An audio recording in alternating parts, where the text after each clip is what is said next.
Olá, sétimo ano, tudo bem com vocês? Espero que sim. Aqui novamente a professora Ângela. Nós vamos continuar nossos estudos sobre as grandes navegações, que nós já começamos, há algumas aulas atrás a falar sobre essa questão das grandes navegações. Nós vimos a formação do mundo moderno, a formação dos estados modernos na Europa. Nós vínhamos estudando, o contexto americano com os incas, maias e astecas, a organização deles. Depois nós nos deslocamos para a África, estudamos um pouco de como era a organização das sociedades africanas que existiam já antes da chegada dos europeus no continente africano. E agora a gente desloca o nosso olhar histórico para a Europa, observando a organização da Europa na Idade Moderna, na Era Moderna, a organização dos reinos, como é que os reinos estavam se articulando para avançar para outros territórios. É isso que a gente estuda nas grandes navegações, esse avanço da Europa, de alguns reinos da Europa, para outros territórios do mundo.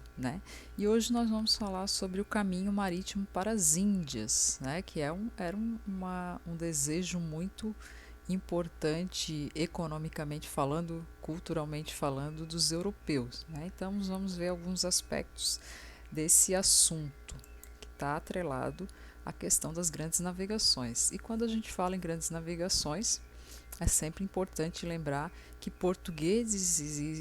os portugueses e os espanhóis foram os primeiros a tentar encontrar esse caminho marítimo que ligava a Europa às Índias. Mas o que eram as Índias? Quando a gente fala em Índias, a gente está falando de regiões diferentes, não necessariamente a Índia, o continente que faz parte aqui do continente asiático, desse local aqui necessariamente. Quando a gente fala em Índia, dessa Índia que os portugueses e espanhóis procuravam, a gente pode tá falando de China, de Japão e da Índia propriamente dita. Então, toda essa região aqui, que era considerada terras bastante longe da Europa naquele momento, eles chamavam de Índia. Então, era esse caminho para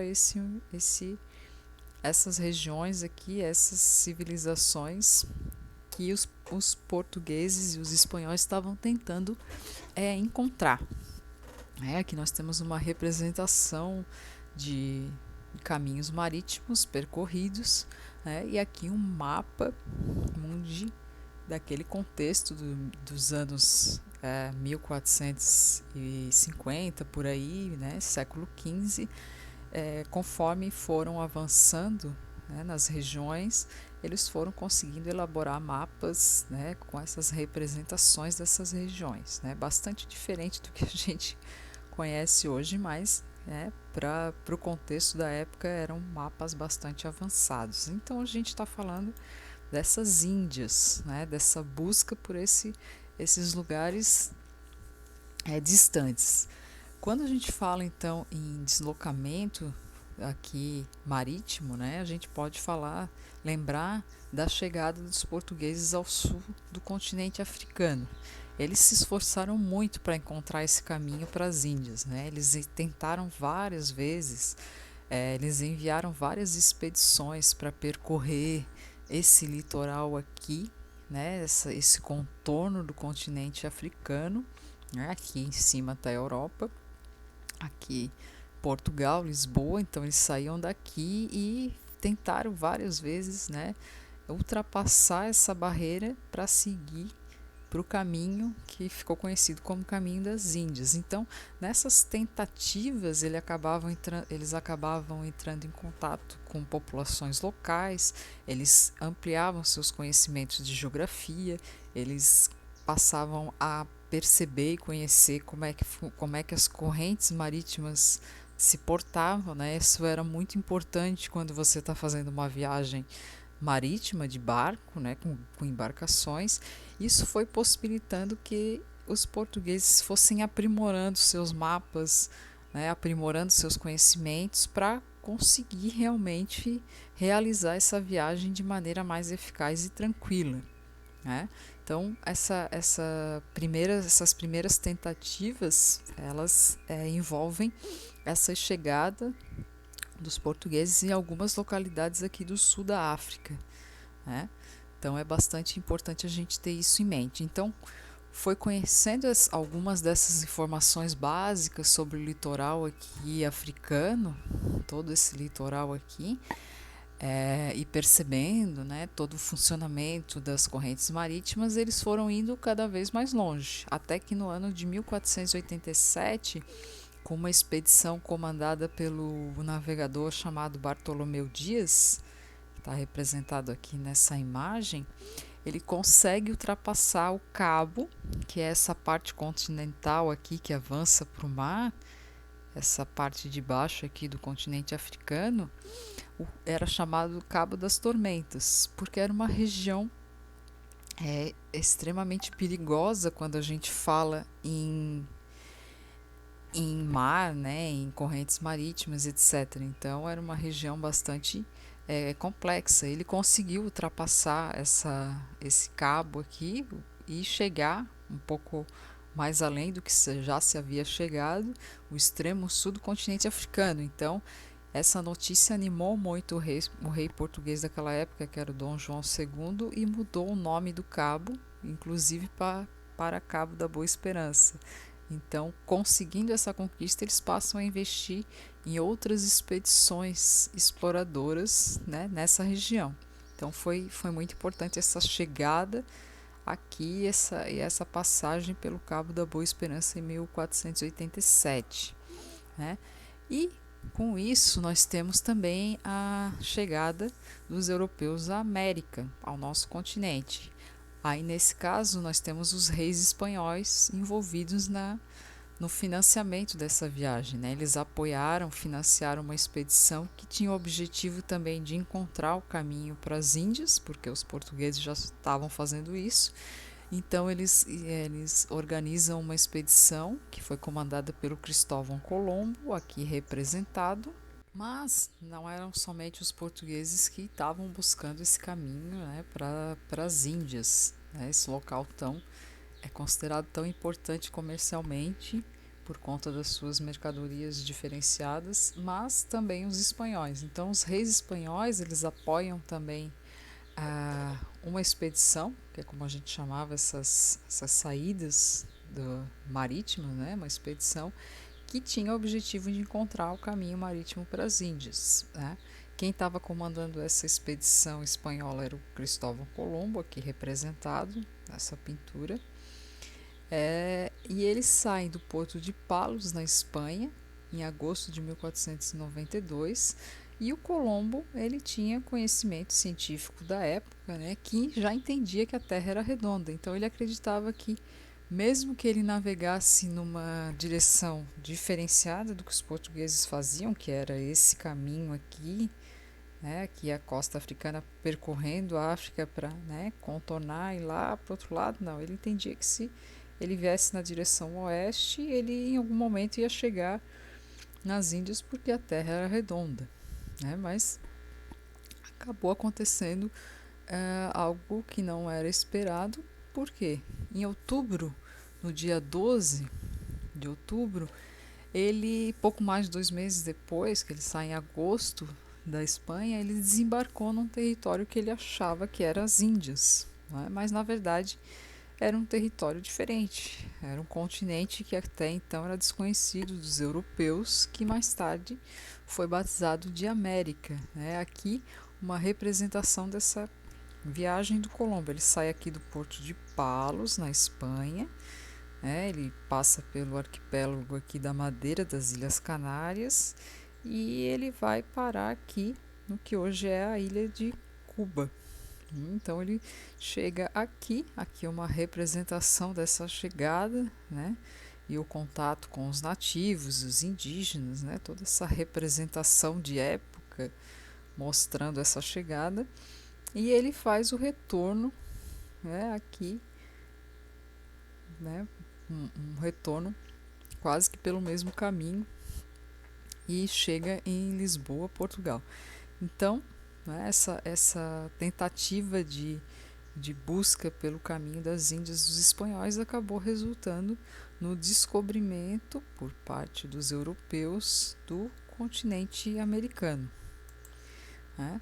E por conta disso, por conta da descoberta desse continente, os reis espanhóis eles tentam garantir a posse desse território, né? Então, para isso existia todo um mecanismo legal na época que envolvia o Papa, né, entre outras autoridades. E em 1493 o Papa Alexandre VI, que era o Papa na época, ele publicou um documento chamada Bula Intercoetera, que a bula é um documento religioso, né, que traz determinações do Papa, né, coisas que ele determinava. E essa bula, esse documento estabelecia uma linha imaginária que se localizava 100 léguas a oeste da ilha do Cabo Verde, e as terras que se encontrassem a leste dessa linha seriam portuguesas, e as terras que estariam localizadas a oeste seriam consideradas espanholas. Aqui nós temos uma representação desse acordo, né? Aqui, nessa área mais clara, seria domínio dos portugueses, né? Imaginariamente falando, né? Uma linha aqui. Então, que eles descobrissem daqui para cá, essa navegação, né, seria de domínio. E aqui, essa parte mais escura, né, entendendo, né, que a Terra é redonda, nós temos dos domínios dos espanhóis, né? Notem que essa linha cruza aqui o Brasil, né? Isso depois gerou uma ocupação diferenciada aqui, né, no início da colonização no Brasil, mas isso é um assunto que a gente vai falar mais para frente. Aqui nós temos uma cópia do documento do Tratado de Tordesilhas, que hoje esse documento se encontra na Biblioteca Nacional de Lisboa, em Portugal, né? Aqui o documento foi estabelecido na época, no ano de 1493, ok? Então, os portugueses e espanhóis se organizando para ver quem dominava, né, as terras recém-descobertas. Mas o rei de Portugal ele não ficou muito satisfeito com essa partilha, ele queria que a linha divisória ficasse numa outra localização, que aumentasse o domínio da área de Portugal. Então, esse acordo ele acabou mudando um pouco, né, do que foi pensado inicialmente, e o Tratado de Tordesilhas então foi assinado em 1494 e estabelecia então essa linha aqui, e não essa linha aqui, que a primeira ideia era dividir aqui a linha, mas depois ficou estabelecido que ela passaria realmente aqui, né, e assim ficou estabelecido o Tratado de Tordesilhas. Aqui uma representação dessas negociações, né, das assinaturas feitas pelo rei de Portugal e o rei da Espanha, que na época era o Reino de Castela, né, com a presença do Papa e todo o envolvimento da Igreja. Então, o Tratado de Tordesilhas buscava resolver essa questão de disputa entre espanhóis e portugueses pelas terras recém-descobertas.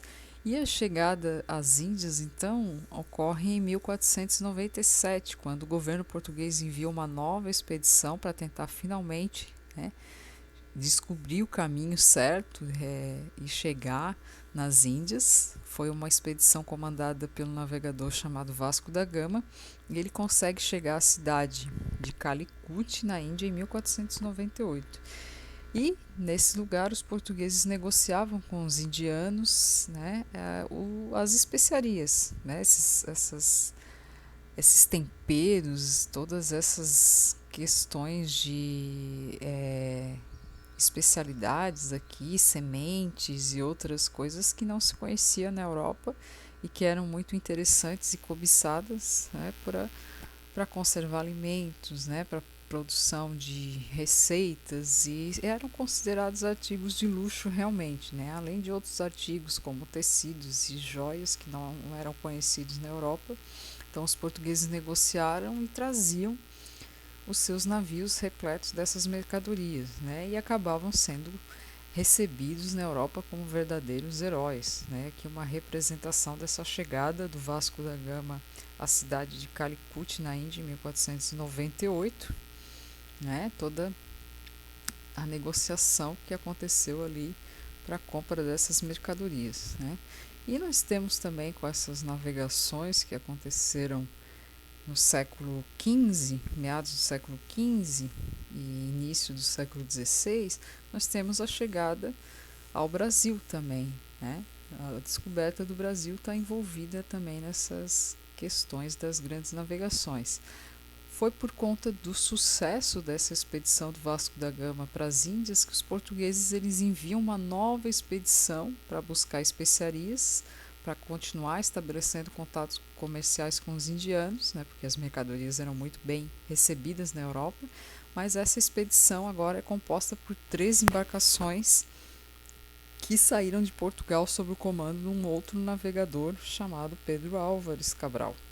Aqui uma representação dessa expedição que sai de Portugal com 3 embarcações, um número bastante grande, né, porque eles estavam investindo nesse comércio com os indianos. Mas antes de chegar às Índias, a expedição acabou se afastando aqui do caminho tradicional percorrido pelos portugueses que contornava a costa africana. Então, em abril de 1500, no dia 22, os portugueses acabam chegando ao litoral do Brasil, né? Na Bahia, na cidade que hoje é Porto Seguro. Eles saindo de Lisboa, eles chegam aqui e ficam aqui por cerca de 10 dias, fazem contato com os povos nativos e depois eles saem e seguem viagem, né, aqui, continuando o traçado até chegar novamente às Índias. Né? Aqui uma representação do caminho percorrido na ida e a volta, né, eles vão direto para Lisboa. Então, esses são alguns dos aspectos importantes da gente perceber essas primeiras grandes tentativas estabelecidas entre portugueses e espanhóis de navegação.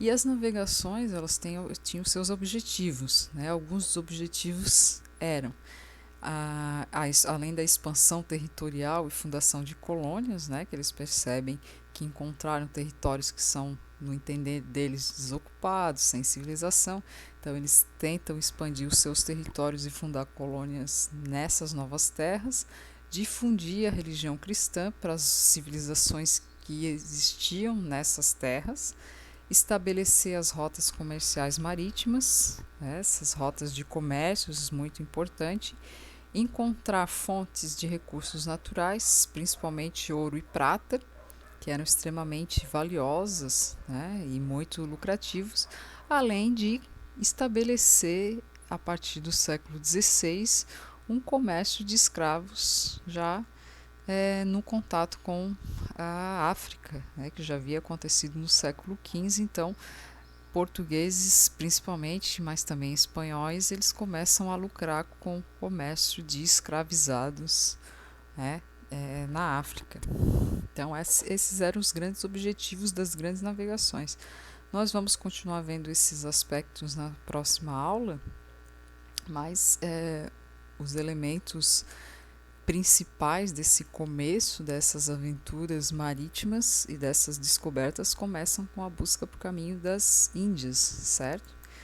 Então essa foi a nossa aula de número 19. Na semana que vem nós vamos ter disponibilizado no sistema atividade, número 19 referente a essa aula, para quem faz um sistema, para quem pega na escola, né, vai estar disponível no impresso. Espero que tenham bons estudos. Importante assistir a aula para resolver as questões. Ok? Nós vamos continuar esse assunto. Um abraço e até a próxima aula.